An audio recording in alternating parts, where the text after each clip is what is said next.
Uh, Welcome all. My name is Kiran. I'll be moderating today's session. A warm welcome from Wadia Center of Architecture to all the faculty and students who are here. Before I formally introduce Jain sir, I'm going to sort of quickly run through what the theme we are. I'll run quickly through the theme, what we have been doing. This is the third talk in the series. I'm going to just quickly read the theme again of the Monsoon lectures. In this curated series of lectures titled One Book and One Project, we invite speakers from various creative disciplines to share with us a book of their choosing and a project from their field. The field could be literature, architecture, film, or music that may have left a profound impact on their thinking or their own body of work. So we assume the book or the project could be a point of entry into the person's thinking.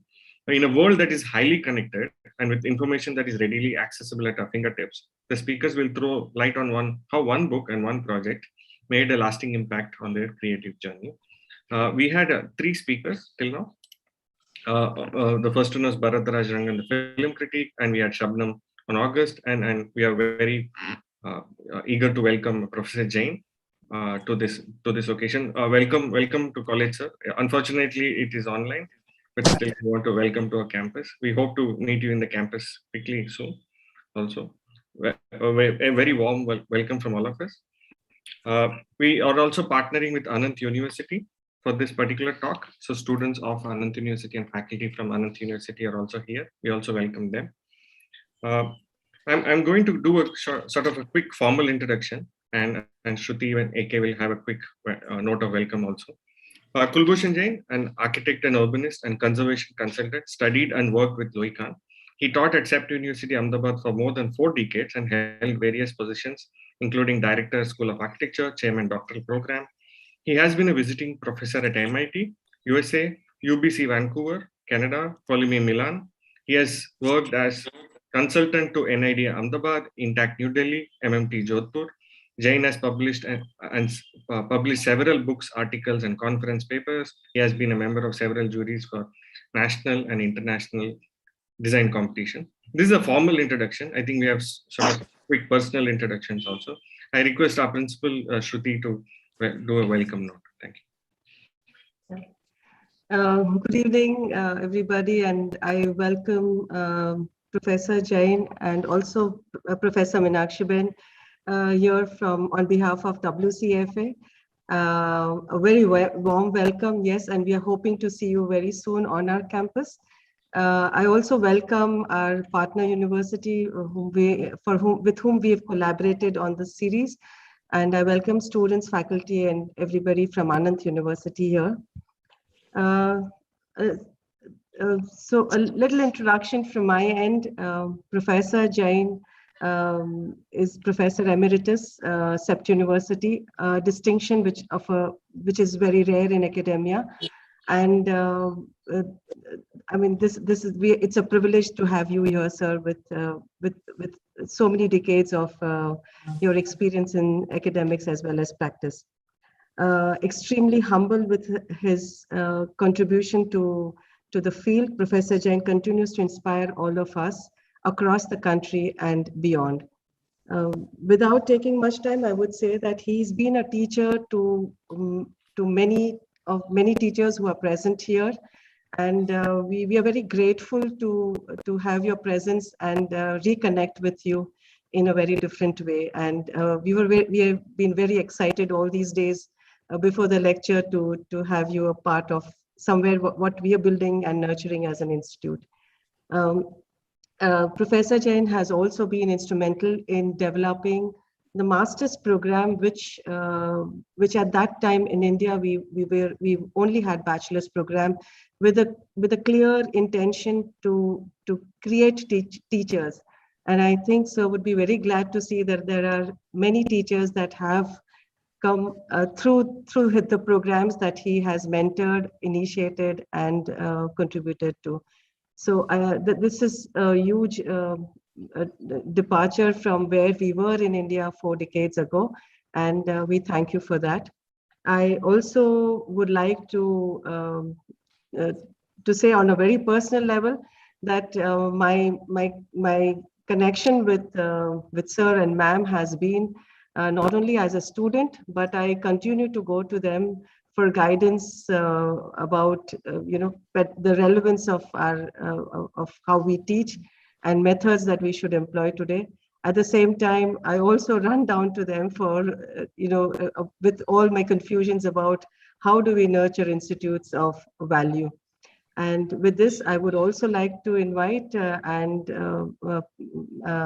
both Professor Jain and Meenakshi Ben here, and everybody present here on this platform today. A very warm welcome. I'd like to see also a ma'am here, if it's possible. We'd love to see you because this is the only connect we have at present, and we'd love to see you here. She'll join in a few minutes. Okay, sure. We'll see you then. Yeah. Thank you very much. Welcome, sir. Thank you, Shruti ma'am. Can I ask Anand Krishnamurthy, if I'm not wrong, also older student today, to give a welcome note? Good afternoon, sir. Welcome to this forum. I volunteered to welcome Professor Kulbhushan Jain and Professor Meenakshi Jain, having known them as teachers and guides 3 decades ago. I was a student from the second batch of the urban design program, and Nelson was from the 3rd batch. And so I welcome you all to this forum. And Professor Meenakshi Jain has just joined us. Please welcome, ma'am. At WCFA, we have 4 or 5 of us who have been influenced and taught silently by Professor Jain as a teacher and guide. Like us, there are hundreds, I think, all over the world. So I look forward to you to be on our campus someday, very soon. And for students who have joined us, please be inspired by Professor Jain. He's my teacher. Thank you. Thank you, sir. Thank you. Welcome, ma'am. Nice to see you. Yeah. Welcome, ma'am. Yeah. Now I'm going to add a personal introduction. Sorry, we're taking liberty to give all our personal introductions. It's been a privilege for me to study and work under him. Those 3 years were pivotal to me. His deep influence still permeates in many of us, students from theory and design program at CEPT and many other programs too. In the vastness of CEPT, we were allowed to grow in our own way. He continues to be a source of inspiration for many of us who are teaching at present. We got to observe closely someone who led life with great humility. We wish to express our sincere gratitude to him for being both imaginative and generous as a teacher. Thank you, sir, and welcome to the forum. Yes. Yeah. So there are students who are in their 50s to 20s in this. Your students who are in their 50s, also in their 20s. We all welcome you and look forward for the talk. Thank you, sir. Yeah. Thank you. Yeah. Now, I see it's very humbling, to hear all that. And well, let me start with the theme that you have developed. And one project. Is it okay? Yes. Yeah. Okay. So you want to share the screen, sir? No, it's fine. This is fine. This is fine. Okay. Yeah. Actually, frankly speaking, it's much easier for me to stand on a stage in a hall, 500 people, and feel comfortable. And it's very difficult to talk to a screen. But it's nice to see you all there. Now, I wanted to tell you that how I appreciate the idea that one book, one project, a discussion which is not very normal. And also there is a condition, if I remember correctly, Karen told me that it is not your book and it's not your project. So that makes it more interesting, but also more difficult. And let me tell you very honestly that I had to do some preparation. I had to go through something. And otherwise, in a normal circumstances, you plant me on a stage and I can kind of carry it through. This is very different. So that I appreciate. Now, I will move to the slides. Yeah. Okay. Now, one book, one project. When I first talked to Kiran, I thought I can talk about Khan and I can talk about his work, but Khan has not really written a book as such. Then I thought Corbusio's book, there are so many of them, and I have quite a few of them. So Corbusio's book and Corbusio's project. So Corbusio's book and one of my favorite projects of Corbusier is La Tourette in southern France, or maybe Rochin. And I have original pictures of these places, which are my own pictures. Here, the book is scanned, because it's a book, so it's all scanned. And the images I have borrowed. So that's how we will move on it.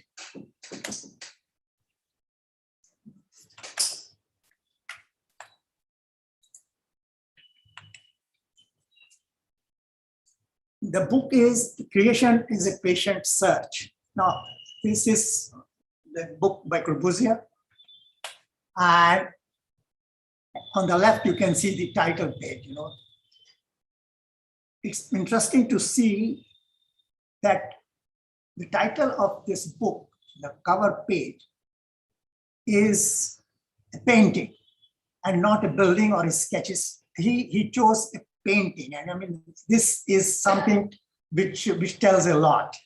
And I think through discussions, we will come to this point again, that how passionate he was about painting. And on the right, you see some of the sketches, his sketches from the book, which we will talk about later.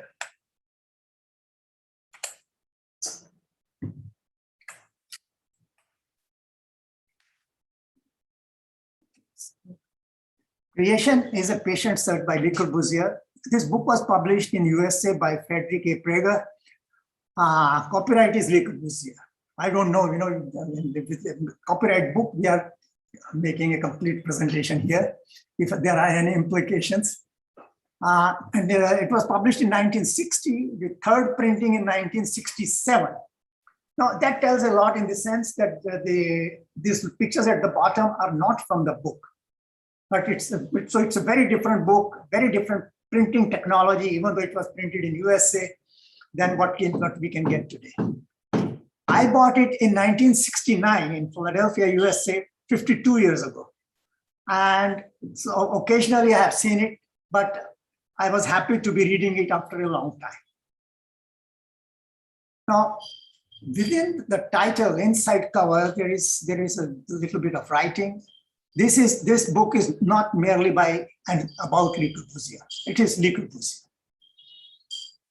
And further, the artistic essence, the creative philosophy, and the range of genius of one of this century's titans of art, architecture emerges from these pages. In a masterly exposition of the creative process, Le Corbusier surveys his own development from his early days as an art student to the completion of the convent at La Tourette, France, inside the front cover. The design for the monastery at La Tourette in southern France began in 1953. Some of these dates are important because we are also trying to see the evolution of modernism and at what stage certain things happen. Partly opened in 1957. La Tourette was partly opened in 1957 and completed in 1961. Actually, the book was published in 1960. So it is not fully included in the book. But for me, it is a favorite building with some memorable experiences in that place. Continuing on the inside of the back cover, this book was written, I'm quoting, this book was written and designed in all its aspects by Le Corbusier himself. All illustrations were personally selected, all layouts personally supervised from cover to cover. It reflects the consummate artistry of Le Corbusier.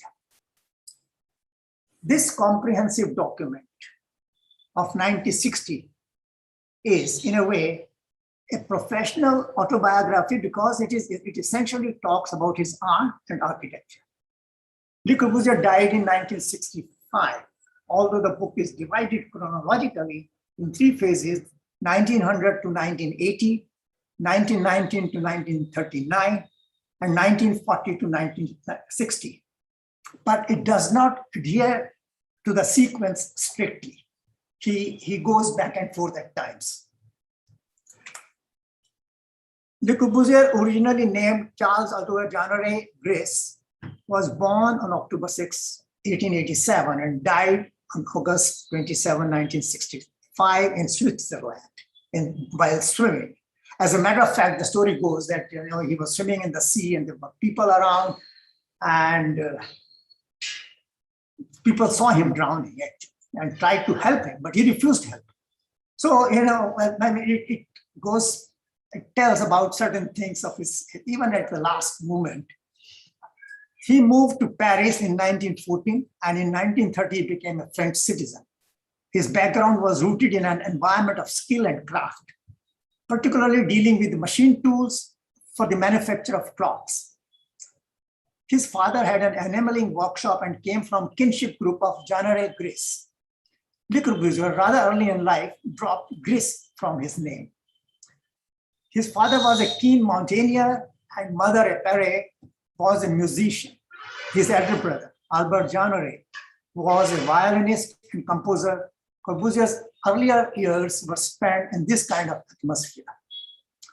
Below, we see some of the sketches from vernacular traditions of that region. Now, some contemporary contributors. In order to contextualize Le Corbusier for his efforts in the fields of architecture, art, and writing, it is useful to look at his contemporaries without going into the details of their listing. Without going into details, their listing here is sufficient as part of modernism. Now, I'm not going to talk about each one of them, and it's not possible. But in architecture, for instance, Johann Doesburg, born in 1863 and 1931. In my personal view, he's not been sufficiently recognized for his contribution towards modernism because a whole lot of people came after him, much after him, including in painting. Walter Gropius, Frank Lloyd Wright, Mies van der Rohe, Le Corbusier, all born in 1880s. Engineering. These are all people who were Corbusier's contemporaries, and that means he was living in this kind of era. Gustave Eiffel, Pierre-Louis Nervi, Arup, Felix Candela, Fry Otto. Candela and Fry Otto a little bit later.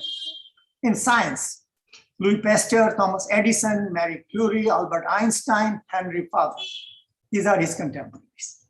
Art, Henri Matisse, Paul Klee, Pablo Picasso, Piet Mondrian, Georges Braque. Literature, Hermann Hesse, James Joyce, Franz Kafka, Jean-Paul Sartre, Albert Camus. You can see the kind of development of existentialism and other things in literature. In governance and politics, Mahatma Gandhi, Winston Churchill, Joseph Stalin, Adolf Hitler, Edward VIII. Film and theater, Robert Flaherty, Charlie Chaplin, Satyajit Ray, Ingmar Bergman. If you have seen some of the films by Ingmar Bergman, the whole idea of abstraction in film, it takes you to another level. Jean-Luc Godard. Now in music, I don't know many of them except two, Edward Elgar, Ralph Vaughan Williams, by no means knowing them through this.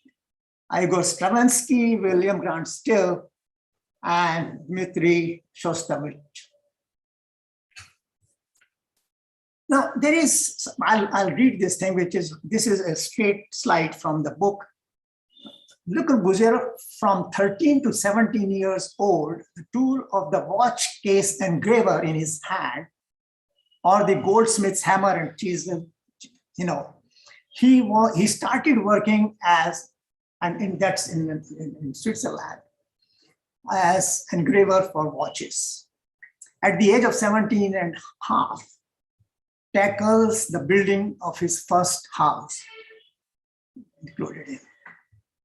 And then there is a whole lot of this discussion that after getting some fees from his first house, he decided to travel. And he really traveled and saw so many places personally. As a matter of fact, as part of this process, he went to Greece, he went to Parthenon and Acropolis again and again, and started measuring it, starting developing mathematical models, and developed the modular, very comprehensive document of proportions and relationships of dimensions. A life spent in 52 years of struggles, failures, and bitter opposition has not shaken the simple faith which he needed to lead the way into the unknown, nor has it barred the road which sometimes leads to a youth of a maturer kind, a youth enduring and truly young.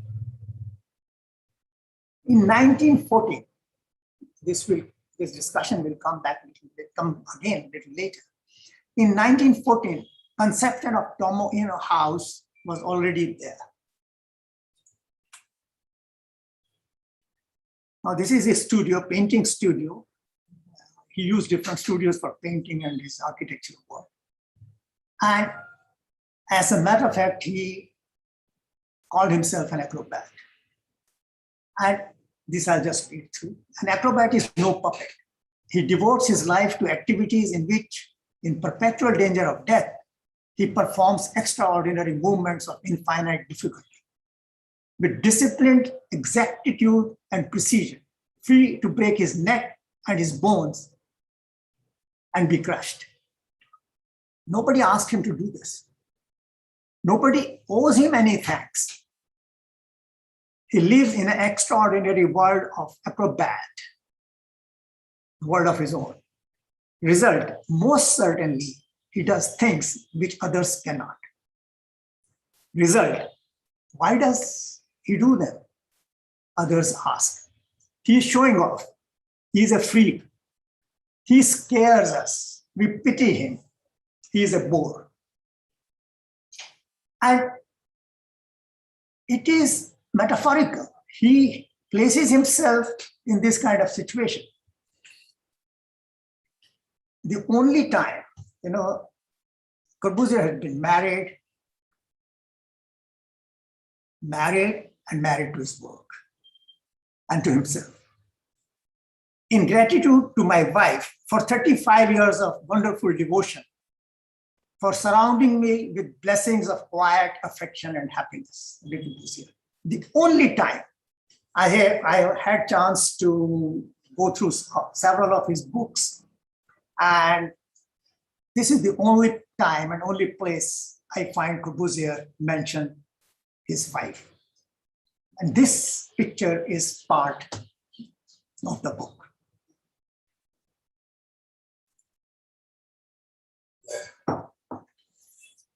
His work with direct inspiration of natural things, 1900 to 1910.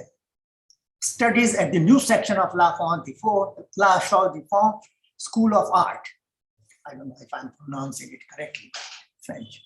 And you can see the sketches of nature that, from nature that he started making. He was sketching buildings from the vernacular, and he was making sketches from nature, which you can see on the right also, and one example of engraving a watch.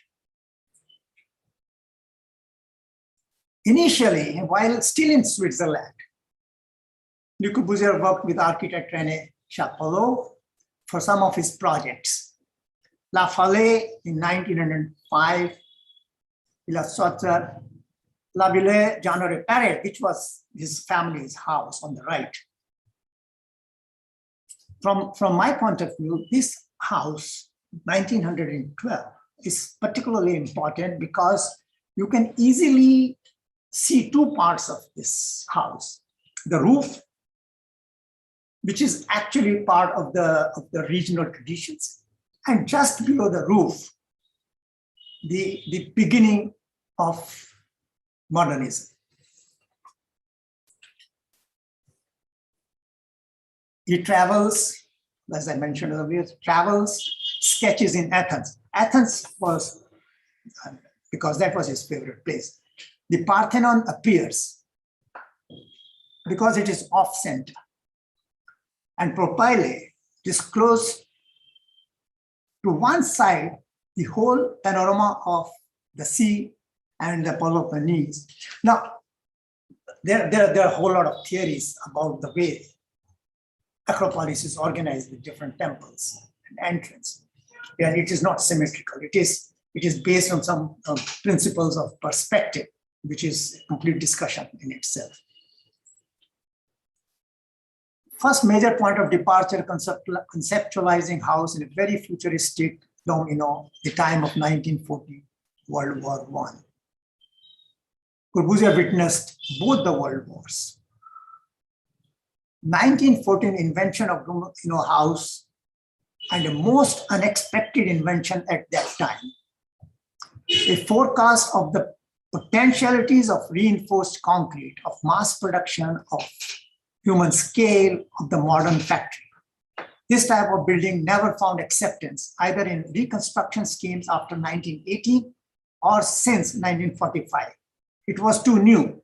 As a matter of fact, even Corbusier himself did not pursue this too much.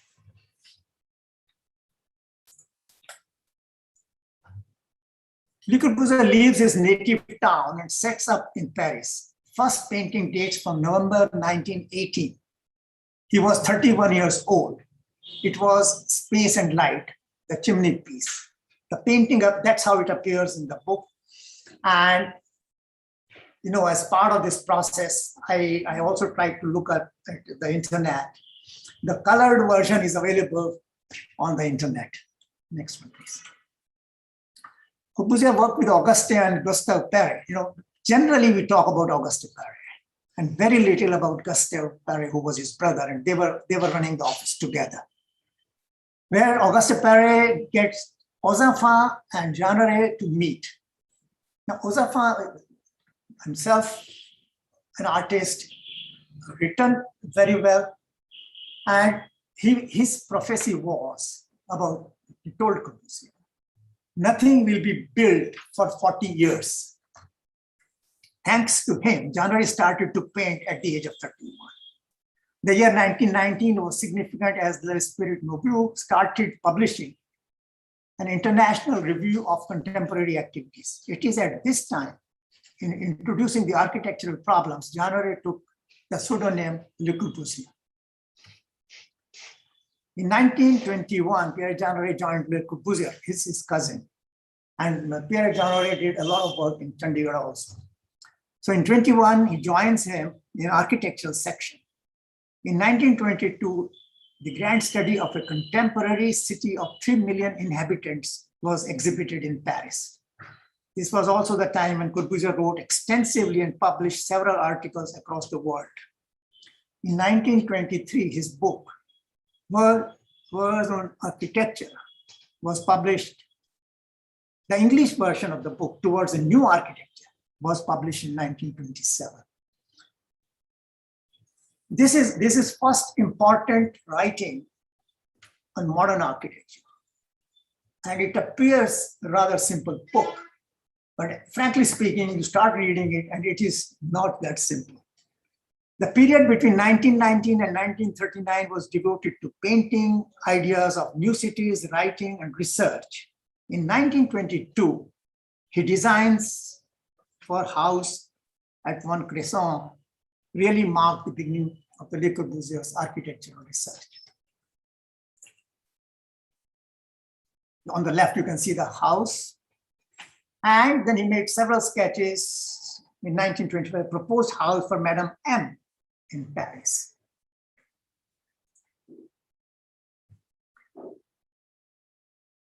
The Villa Savoy at Poissy, 1929, occupied by German and American. Now, the Villa Savoy is perhaps one of his most famous, and is also one of the 17 World Heritage Sites of Le Corbusier, declared by UNESCO. 17 sites, including the capital complex in Chandigarh. Villa Savoy is part of that. And in 1925, were occupied by German and American troops. Result, doors torn out and furniture removed. Despite this, and whilst Le Corbusier was in India, M. Malraux, Minister of Cultural Affairs, had the house classed as a historical monument, although French law only allows the dead to be honored. A young architect had heard of by chance during a brief stay in Paris that the villa had recently been acquired by the Commune of Poissy by compulsory purchase and was to be demolished to make room for a girls' school. He wrote wisely to Siam, and within a few days, 250 telegrams from the four quarters of the globe cascaded on Malraux's desk. And the villa was saved. Very recently, we have seen this happening to the Institute of Management in Ahmedabad, where 16 dormitories were slated to be demolished. And there was international hue and cry, and the decision is to keep them. On the right, you can see Palace of Cooperatives, Moscow, 1928. But this is also the time, when you have, as a part of your own research and part of my research I have been doing, that you look at the period 1920 to 1930, and what was Mies van der Rohe doing, and what was Frank Lloyd Wright doing, and a whole lot of other architects. Places like Barcelona Pavilion. Next.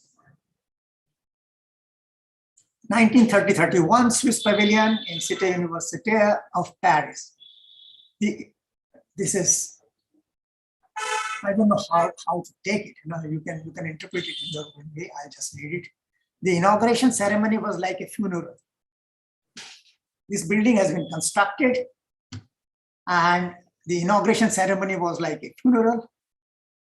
Professor Futter of Zurich University, a mathematician of international reputation, who had promoted the scheme for the pavilion, declared in his speech, "It is the finest modern building."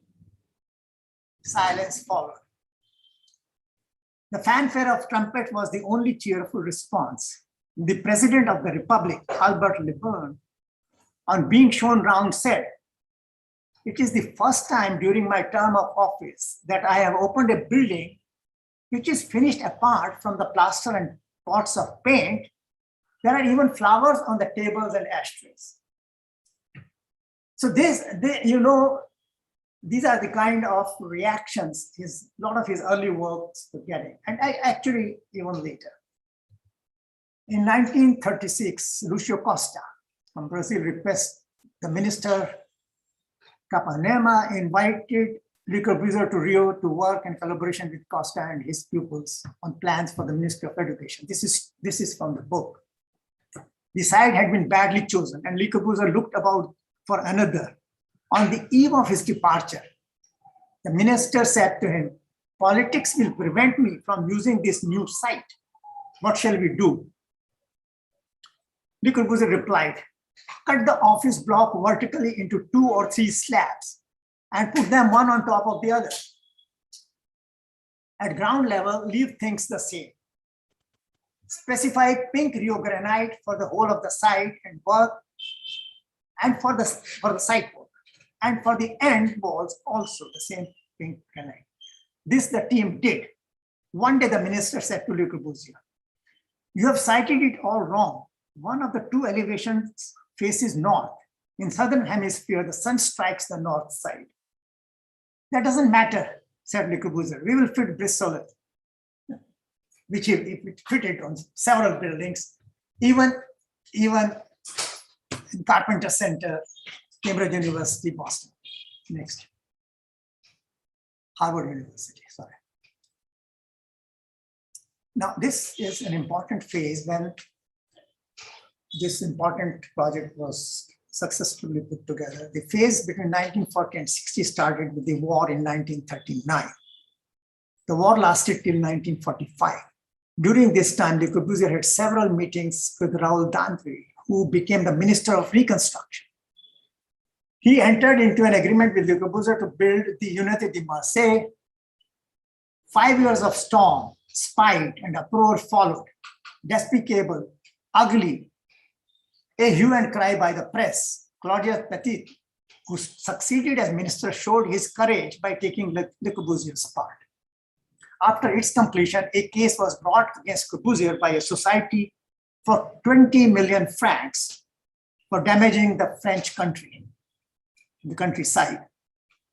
The society lost the case, and slowly, Unité de Marseille became a very popular destination. Yeah, these are some of the pictures, including the way roof is treated. A swimming pool there. Next. 1950, 1955, Freedom, Russia, completely uninhibited architecture. Uninhibited architecture. No stipulations except the celebration of the Mass, the prayer. One of the oldest of mankind's institutions. An important influence, however, was there, the countryside, the horizon on all four sides.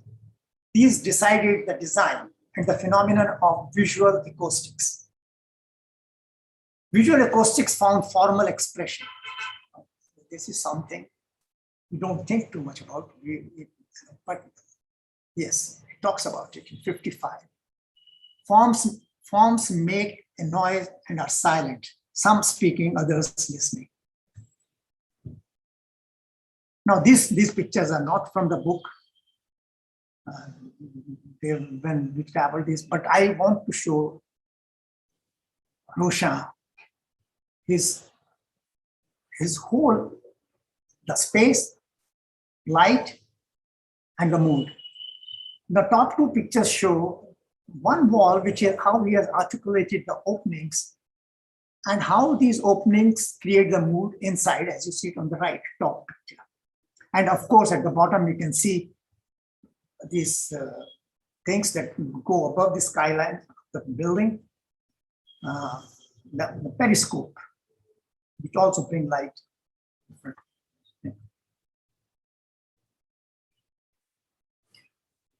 These sketches are for the assembly building in Chandigarh, and that's how they appear in the book. But I'd like to point out one thing. You can see the sketches on the left where he has this form, which essentially is the assembly hall.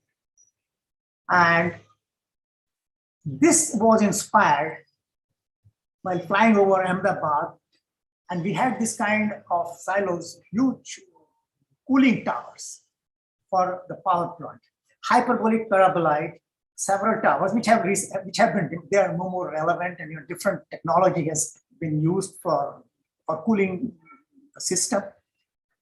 But this was hyperbolic paraboloids, which inspired him, and how he uses it and how he cleverly chamfers it. And then he, which is central. This is a central space for the assembly building and how he builds around it. His work in Ahmedabad, the Mill Owners Association building.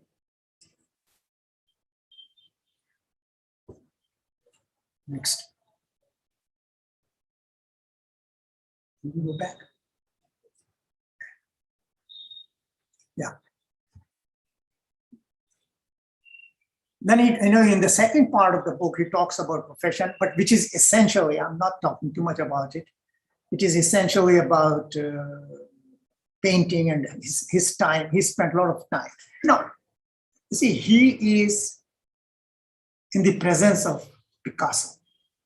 He is in the presence of Matisse, Braque, Mondrian, Paul Klee, Kandinsky. And he always felt that for his artwork, for his paintings, he didn't get sufficient recognition, which I think is factually correct. That, he was not recognized as well as these, because they were, you can't put Picasso and Corbusier together when it comes to painting.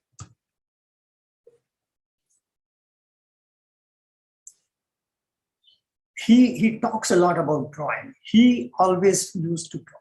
This is something which we need to review, all the new teachers and young students, because gradually, as I was talking in the beginning, that I'm talking to a screen, but you draw on the screen, so everything is on the screen.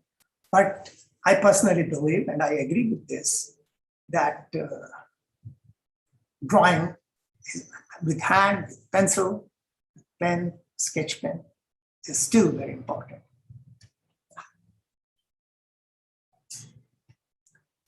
Now, this is one of his very famous houses. Henry Matisse was having tea one day in Stein. This is Stein's house. In Stein's house, soon after the latter had moved in, and Stein had just moved in, Matisse was there for tea. When Le Corbusier said to him, asked him, "What do you think of it, Matisse?" Matisse, confused and entirely delighted, replied, "I'm utterly at a loss." This was in 1927. But this is also a time when a whole lot of controversy developed around Hélène Gray's house, which I'm not discussing here, but it is important to consider how she was not a trained architect, but a furniture designer and product designer, but made a house which Corbusier visited, talked to her, and tried to destroy it. At least a lot of things in the interior were damaged, and he built a small hut next to it for himself. Now that's a long story and a very interesting story. And I'm sure as you get time, you look up all this, you will be able to find on the net. Paris, to that important center of ideas, to the Sorbonne, came 3,000 members of the faculties of medicine, letters, and arts, and where Corbusier is talking. I'm not quite sure that I agree with what he's saying. I just read it. But you make your own interpretations. Truth does not lie in extremes. It flows between banks. A tiny trickling brook or mighty flooding river. It differs every day. Yes, the river differs every day. I don't know if truth differs every day. That's what he's comparing. I don't know how we are on the time. In the introduction, which is more like a preface. Now, this is the introduction to the book, which is like a preface. And I would like to read it. In the introduction, which is more like a preface, sketch for a portrait. Maurice Jardot, author of Donation Maurice Jardot, Cabinet, was a close friend of Pablo Picasso and wrote about him, and so also about Le Corbusier. He was a great collector of works of art and put together a museum, Musée d'Art Moderne, Donation Maurice Jardot.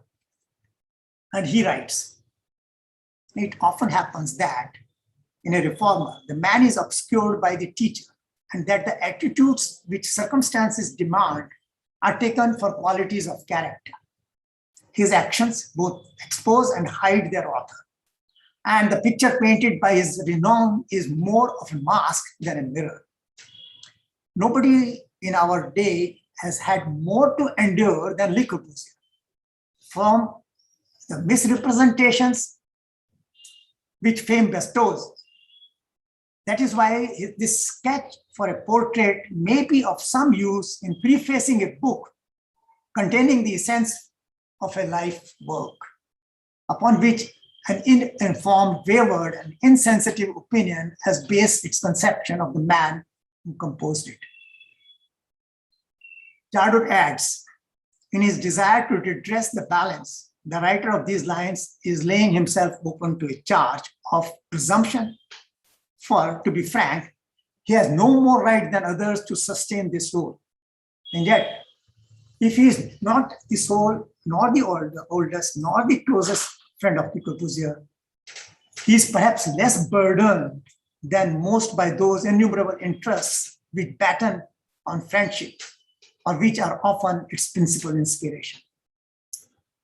He is neither an architect, nor a pupil, nor a collaborator, nor a client, nor the holder of the least particle of authority in the world of building.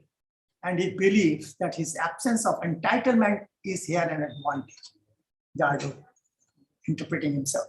He is in fact merely someone who would like to speak in the simplest possible terms of another man, exceptional, famous, and misunderstood, who one day did him the supreme and never to be forgotten honor of responding by friendship to his eager and affectionate admiration. This note, as I say above, is in the beginning of the book, which was published in 1960 after Corbusier's exhaustive works of more than 50 years. Jadot had been a close observer for several years, and it sums it up towards the end of Corbusier's life. I opted to put it at the end of my presentation, and in my view, it belongs here. You may love him, you may hate him. You cannot ignore Le Corbusier. I have tried it all my life. There are several hundreds, thousands of people. Corbusier was never my hero, but you really can't ignore him. Now, this is the second part.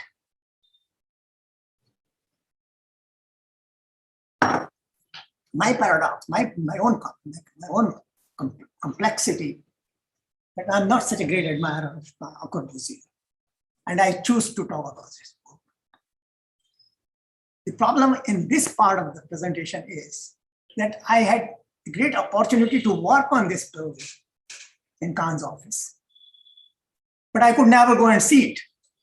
Just last year we were planning before pandemic took over, and I don't know if things will permit. I still would like to go and see it.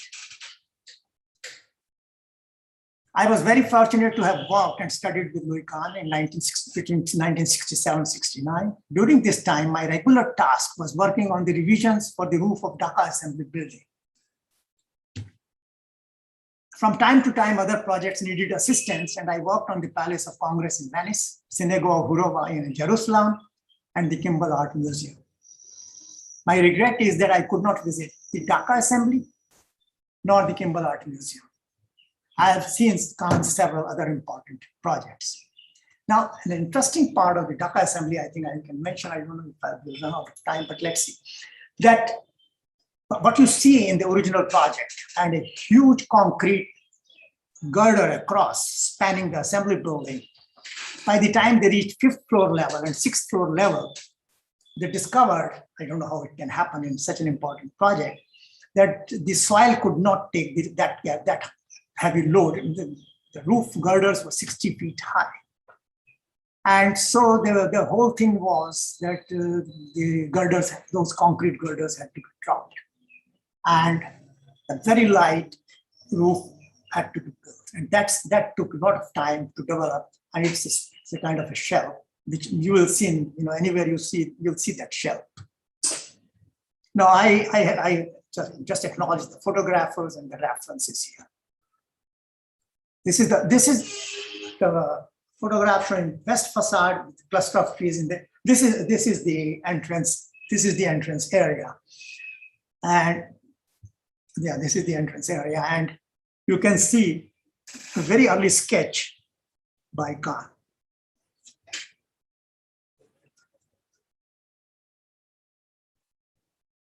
The Kimball Art Museum, Texas, USA is often chosen as a classic example to demonstrate the value of light for two reasons. One, that it is a building of secular functions. And two, that it is an outstanding example of structured light articulation. It is important in aiding the identification of light as a major determinant of spatial as well as structural configurations. The museum demonstrates this aspect of conception and manifesting extremely well. And this was right from the beginning. He was working simultaneously on roof, structure, and light. Now, just in terms of its background. A major endowment from Velma and Key Campbell, who lived in Fort Worth in early 60s of the 20th century, made conditions extremely conclusive for the creation of this museum. Unfortunately, the couple did not live to see their dream realized. After the death of Kay Kimball, the Board of Trustees, along with Velma Kimball and Dr. Richard Brown, director of the museum, started working towards setting up a museum of the highest standards. This expectation was carefully built into the pre-architectural program, something that you see pre-concept and pre-architectural program has been very, in my understanding and my teaching, has been a very important part. Written on 1st June 1966 by the director, 4 months before the selection of an architect. So the whole idea was already articulated in pre-architectural program, written 4 months before the architect was selected. View towards the cluster of the trees defining entrance area.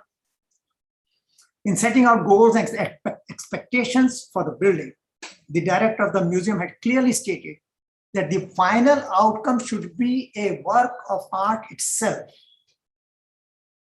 Now, this is an extremely important statement, an extremely important part of the brief given to the architect. And I don't think I'll be wrong if I say that a whole lot of people want to go to Kimball Art Museum to see the building more than they want to go to see the artwork.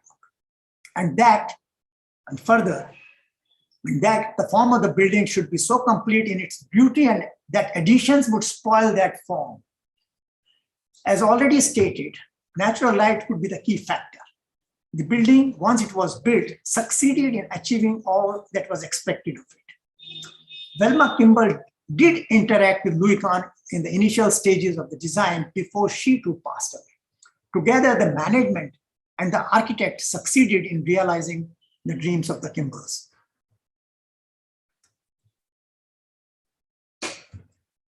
The final effect had been in Kahn's mind long before even the size of the structure had been determined or any of the aspects of light reflectors had been designed.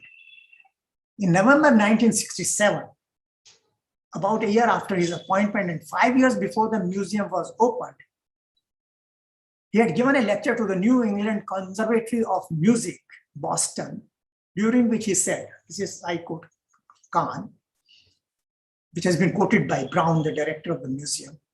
I'm designing an art museum in Texas. Here I felt that light in the rooms structured in concrete will have the luminosity of silver. This is his visualization so much before the final building. The scheme of enclosure of the museum is a succession of cycled walls, each of a single span 150 long and 20 feet wide. This dimension changed later. Each forming the room with a narrow slit to the sky, with a mirrored glass shape to spread natural light on the sides of the vault. This light will give a touch of silver to the room without touching the objects directly, yet give the comforting feeling of knowing the time of day. Added to the skylight from the slit over the exhibit rooms, I cut across the vaults at a right angle. A counterpoint of course open to the sky, of calculated dimensions and character, marking them green coats, yellow coat, blue coat, named for the kind of light that I anticipate their proportions, their foliation, or their sky reflection on the surface or on water will give. This is what Kahn was anticipating. Besides the dreams and expectations, three most important aspects became determinants of actual design resolution. These were, one, diffused and soft natural light supported by artificial light. So the natural light, the source of natural light and major source of artificial light was kind of combined at one place. Obstruction-free spaces to flow to allow maximum flexibility. This demanded large span structure. integrate structure with natural light. Here the roof would be the best focus. This matched well with the client's demand for a low building. So once you have a roof like that, nobody will ever put a floor on top of it. Khan started working with several options to resolve the three aspects. While there were a number of ideas to work out satisfactory light conditions, the structure was the biggest challenge.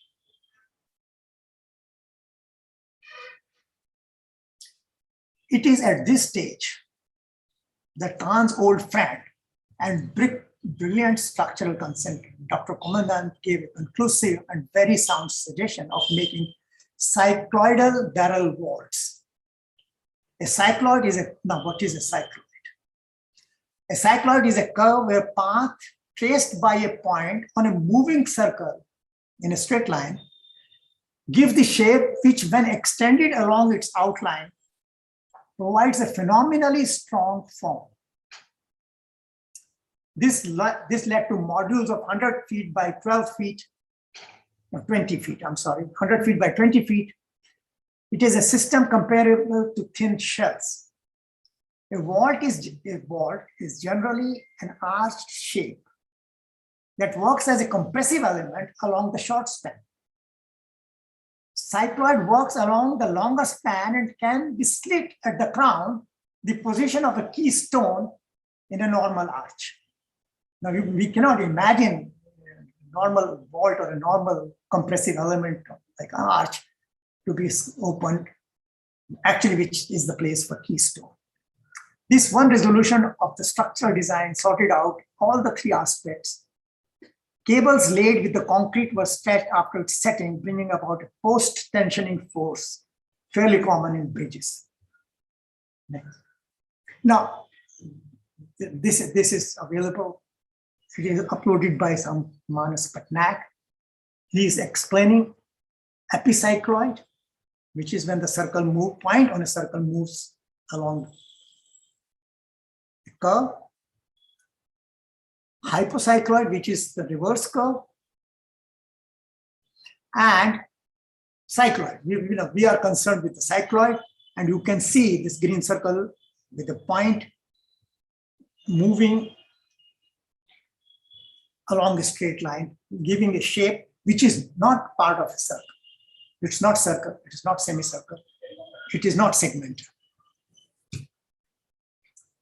Now, this is how this vault finally emerges. This is from the entrance portico, showing cycloidal barrel vault and narrow light slit at the end, which is not parallel to the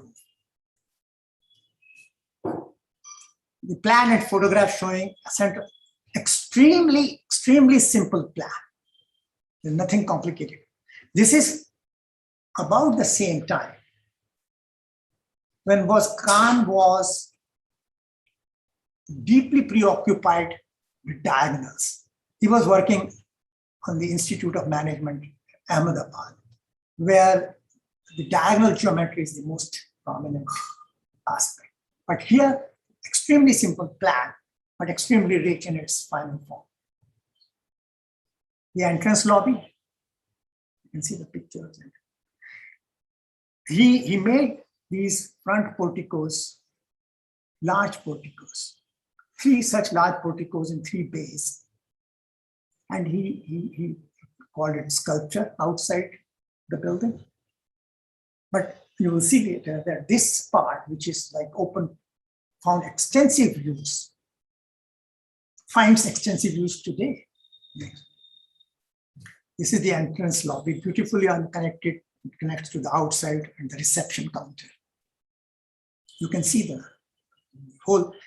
This is an example of visualization and actual implementation. The building, as spelled out in the pre-architectural program by the director, had to be a low-rise, one with lower floor carrying services, administrative and curatorial spaces. Some gallery spaces were also provided here. The upper floor, the main entrance lobby, is dedicated to the galleries, a library, an auditorium. Besides the major source of natural light from the roof, 3 courtyards provide light as well as view of the sky. The three larger modules on the western side are open porticos, which can't compare to a piece of sculpture outside the building. Narrow light wells. Now, Marshall Myers was like the project in charge, the project captain. You know, people who work, like people like us who work, assisting him. At times, Khan would come and see directly himself. Marshall Myers, in his text on the museum building published in Global Architecture, quotes Dr. Richard Brown, the director of the museum. Natural light should play a vital part in illumination. The visitors must be able to relate to nature momentarily from time to time, to actually see at least a small slice of foliage, sky, sun, water, and effects of the changes in weather. Position of the sun, seasons must penetrate the building and participate in illuminating both art and the observer.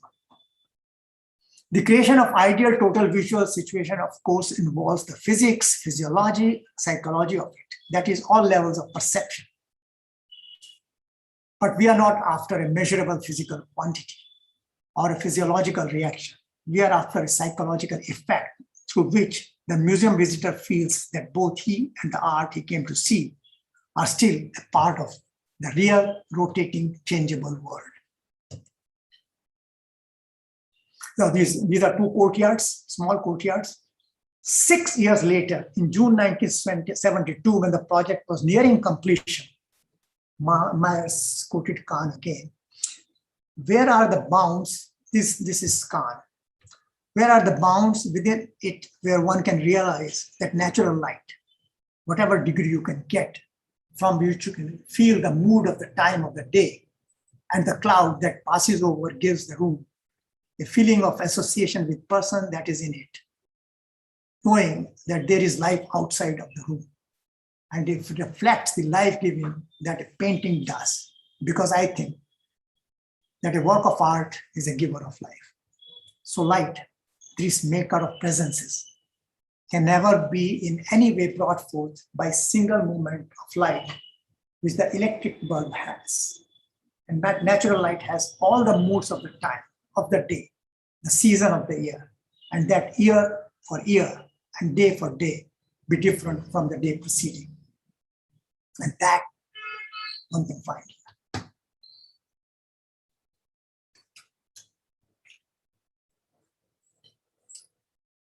In the Kimball Art Museum, Louis Kahn's approach to design epitomizes the idea of drawing in natural light in most aesthetically pleasing sense that's possible. It is an extraordinary example that demonstrates the great value that light can give for a space. It also signifies a substantial shift from religious buildings to the secular. However, some of the most fascinating spaces capturing quality of life continue to be those that seek to bring divine light to religious structures, including La Touré and Roshan by Corbusier. Visualizing and exploring the value of light beyond mere functionality continues to occupy the best of design minds. It remains an aspect of design that goes beyond the usual.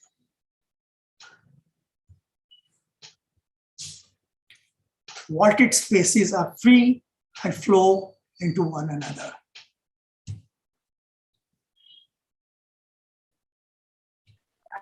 Another photograph showing free flow of spaces. An evening photograph showing an event in the southwest portico of the museum. The portico is extensively used for non-museum purposes, something I think which is extremely important for a place like this. Very few museums offer this. Yes, you know, in terms of outdoors, the extension to Louvre in Paris by IMP, around the outside, around the pyramid, is very much like that. Kimball Art Museum is more than a museum, it is a place, a destination. People would love to come and get married here, but they get married only in churches. But a whole lot of engagements happen here in this portico and around the museum. One book, one project is an online presentation for the students of Barrier Center for Architecture and Design. This is purely an academic activity and has no commercial angle. Whole of Kulbhushan's book has been put across here, and there is no commercial angle. Thank you. If you have any questions. Thank you, sir. Thank you for the wonderful lecture. Thanks a lot. So we can take a few questions now. If anyone has any comments or things we can discuss here. You can either drop your questions in the chat box. You can ask yourself. Feel free to ask anything. Snehal ma'am, you had anything to share?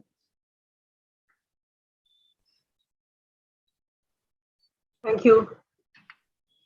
Thank you, Professor Jain. It was wonderful. It was like being back in the class, going through the modern movement and trying to connect the many dots that you did. I thought it was wonderful to see two personalities which are quite diametrically opposite in their persona, I feel. And to bring them together, I thought was really interesting. And Corbusier is, in some sense, somebody who's such an extrovert, and hence so much writing, and hence so much of, he's an artist all encompassed. While I think Louis Kahn, to my mind, is more of a philosopher, introvert, and kind of somebody who internalizes a lot of things in the manner in which he works. So I was wondering, how did these two play out in your mind? And so one is to kind of understand these two people who you really admire maybe and like. I'd like to know from you how you see them as two individuals panned out across the modern movement, beginning and end, and how you see them really.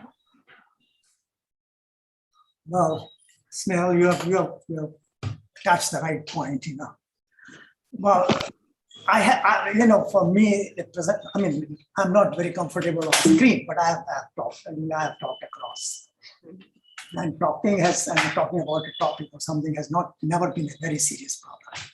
This presentation has exhausted. Maybe I've grown old, and but to negotiate these two personalities so closely. I have read and I have tried to understand Corbusier a lot, and I have been in personal contact with Louis Kahn, and you put it so well that he was more of an introvert person and more of a philosopher.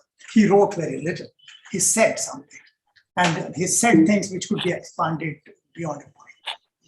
But the plus point of all this was for me to negotiate this diversity, this range, with personal connection on the one side with Kahn, and having worked in his studio and having observed Corbusier and not been his fan.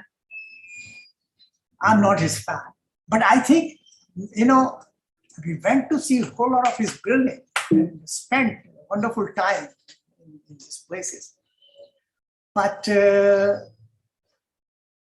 I think it helps in recognizing that with this diversity and this range, this personality coexisted and contributed. And I think for me, it was the biggest take home from this presentation. Thank you. I just wanted to extend the question of what Snehal asked. I found an interesting fact as you were speaking that Corbusier has designed 152 projects, built only 72 were executed, 24 urban plans, 419 paintings, 43 sculptures, and 48 books. So his book and building ratio seems almost 1:1. And you mentioned that Kahn never wrote a book. I know it's unfair to compare two people like that on some in this platform, but any reason do you think one wrote and one didn't write? I know it's yeah. I think it's nature. Right from the beginning, Corbusier started writing. As a matter of fact, Frank Lloyd Wright, who was also not writing so much, and it was his contemporary, and he hated Corbusier. Corbusier actually didn't bother too much about Frank Lloyd Wright, to be honest. But he called him a pamphleteer because every few days, Corbusier would write something and put it across the world. And so, I mean, writing, I think it was part, Corbusier wrote. It was just part of his personality. And then his range, phenomenal range. He was writing, he was painting, he was sculpting, he was doing architecture, which I thought eventually was his main contribution, but he was such a diverse personality.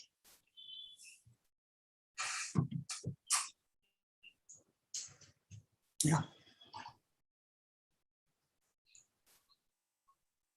Hi, Madhuri. Hi. Hi, Kiran. May I ask a question? Yeah. Yes. Hi, sir. Hi. Hello, ma'am. So happy to see you. And I think I also have now the unique distinction of being part of your online class as well. Okay, if you consider this a class in a sense. I just can't do that. Yeah, but I think some observations and some a question. I think even with the most information supposedly at our fingertips today, you continue to surprise us with something so original about something that has almost become passé to speak about, right? About, again, are we doing Corbusier and Kahn in a sense, right? So as a student and someone who was initiated into teaching by you, I just want to ask you, what is your riyaz? Or in a sense, how do you remain this vulnerable? I think it's amazing, and I really loved what you presented today. So for young students and teachers alike here, I just wanted to ask you that. No, I think, well, you see, when Kiran called me and Shruti spoke to me, I think I got provoked, frankly. And that is vulnerability, That, I haven't done a thing for last 5 or 6 years, as far as possible. I've done a few talks on few things, but I thought it's all over, and it better be over, in a way. So I think I just got provoked. Yeah. Let me tell you this: there are particularly few students from theory and design. It's very difficult to say no to them, and this is what happened. Otherwise, you see, I want to do less. Yes. Thank you, sir. Yeah.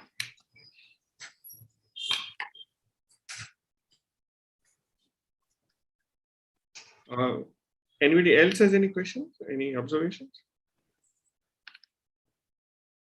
Deepak has raised his hand. That was by mistake, so I'm sorry. Okay.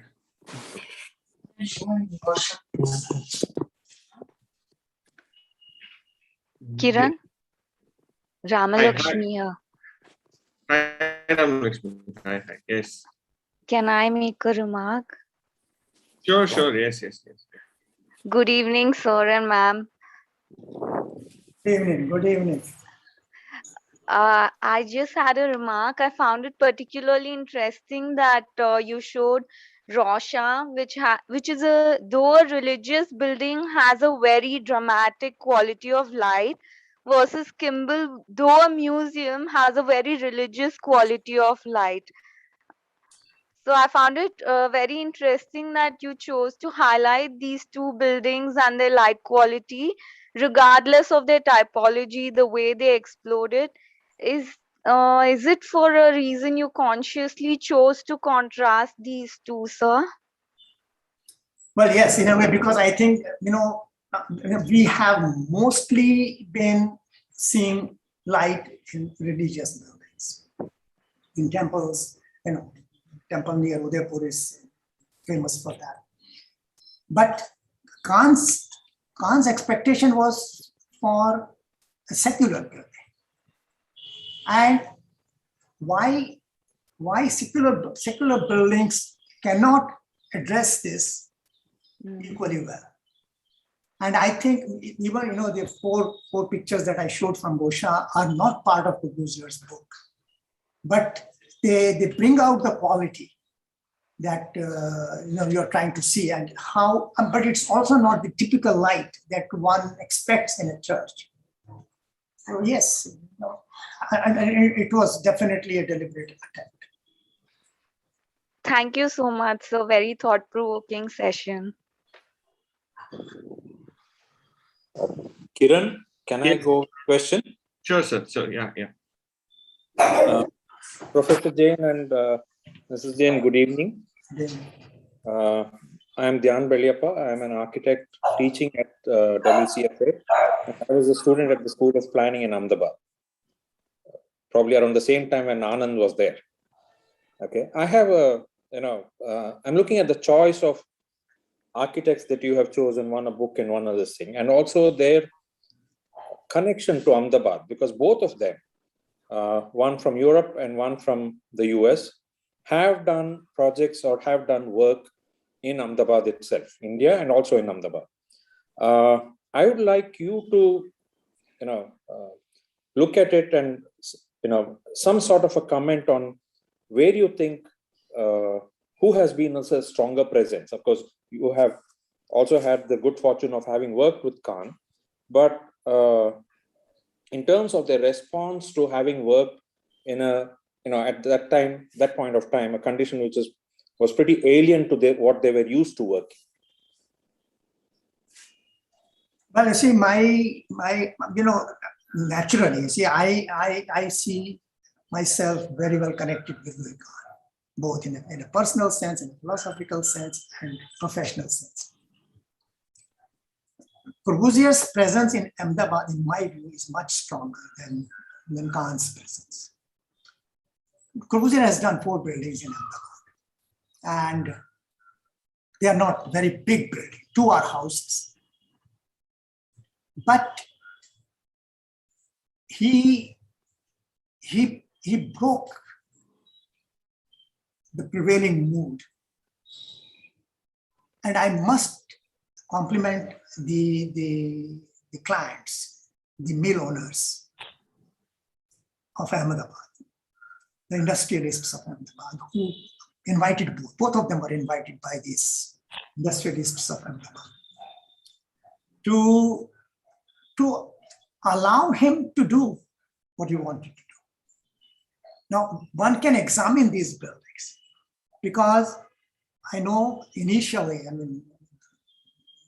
we saw some of these buildings under construction, 69, 70, that Shodhan Hall, Shodhan, when the house was designed, it's a huge house for a wealthy person in Ahmedabad, but he was a bachelor.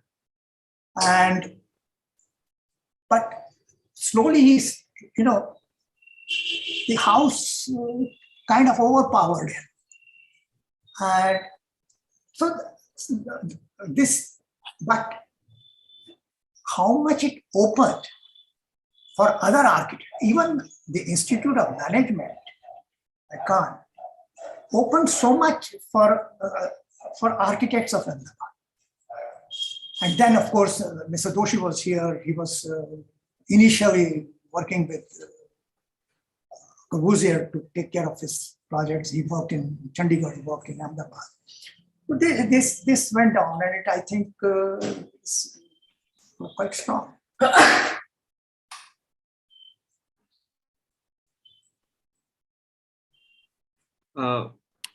Arul, you want to ask a question?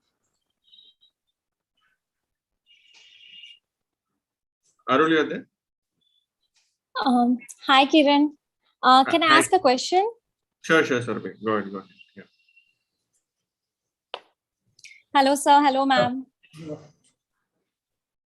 Thank you so much for such an inspiring lecture, sir. So I found your observation really interesting about when you were mentioning that at a certain point of time in Khan's career, he was thinking about obliques in his plan, but he kept the Kimball art gallery plan really simple and orthogonal. So do you think there was a reason for that? What was he exploring? Was it because of the roof profile, or was it because of the museum program, or what was it that he thought, according to you, that he didn't try obliques in that plan? I think this is an important question, because this was also the time when he was consciously, like, I'll give an example. We studied in his school, we were his students. And his way of teaching was that twice a week, 4 hours each time, that he would not go from desk to desk. Everybody has to pin up and he'll comment. And almost everybody, also we were 20 students, and almost everybody had plans which had these diagonals and yellow tracing paper with charcoal sketches. And one day he said in the class, there is an architect called Corbusier. There is an architect called Mies van der Rohe, Frank. He gave these names. Please look at them. Because actually he was himself trying to get away from the diagram. And most of his works after that, you will see. He tried to do a university in Jerusalem, and then the Palace of Congress in Venice, where also had a chance to work. None of these had the diagram. But there is another factor. The client wanted a building which was complete in itself, addressed the issue of flexibility, but a work of art in itself, to which nothing can be added or subtracted from. So when the Kimball Art Museum decided to put up an extension, Khan was already dead. So they were looking for an architect, and they decided to go to Gergola. I don't know if you've heard of him. Gergola was his student and worked in his office. And he has a book jointly with Gemini Mehta on Khan, Gergola. And Gergola extended the building north and south exactly as it did, like a mirror image. And there was a huge hue and cry across the world. This, you can't do it. And the client also said that this is a complete building.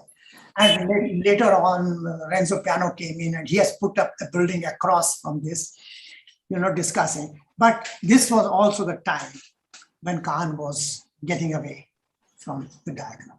Okay. Thank you so much for the insight, sir. There is a question from Arul. I'm just going to read out, sir. It is very interesting to know that you respect and consider Corbusier's work for study or academic reasons. You are not a fan of him. Okay, could you put your criticism in words briefly with some examples? Corbusier, you see, Corbusier went across, and I told earlier that he spent so much time in Athens, in Acropolis, particularly Parthenon, and studying the golden proportion, the ratio, and he developed a mathematical model of proportions. And I have studied it very carefully. He has made only 3 buildings where he has used the modular in his own buildings, and 1 building where he has used it extensively. And by the way, School of Architecture, first building is entirely on modular. All the dimensions of that building are on modular. But my point is, and then in one of the presentations, I had this is you're talking in a milder sense, but I had a more furious audience. I pointed out one simple thing, that his team spent a lot of time when they were designing Mill Owners Association building to design the sunbreaker, the bristle wheel. And all sun angles, it cuts the sun from northwest, not from southwest, as normally we think. And was the whole facade, the street, west side is this Brise Soleil. But he got so fascinated with that element, he in Carpenter Center in Boston, which goes minus 32 degrees, here it goes plus 45 degrees. The sun is such a welcome element. But then, I was talking to someone and he said, but don't you think that he has earned the right to be wrong? And I think that's how Corbusier was. I mean, in many ways, he said about modular, when someone asked him, he said, I have done it for others. I can still do what I like. So, if you are stuck with the problem of proportions, please go to modular. You'll automatically get good proportions. But Corbusier doesn't have to. Yeah. We are close to 6:30. We can take a question or two if anybody has any questions.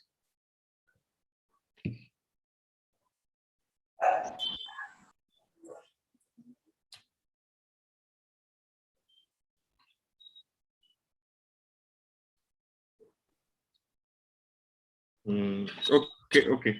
So thanks, sir. Thanks for a generous time again. Thank you. It's been a lot of revisions for me. It was a lot of revisions and a lot of rethinking. Yeah, thank you. No, it was a great sitting in your class. Thanks for this. Thanks for the generous time. And again, I want to thank from WCFA and Anand University again. Thank you. Thank you. Thank you. Thank you, sir. Thank you.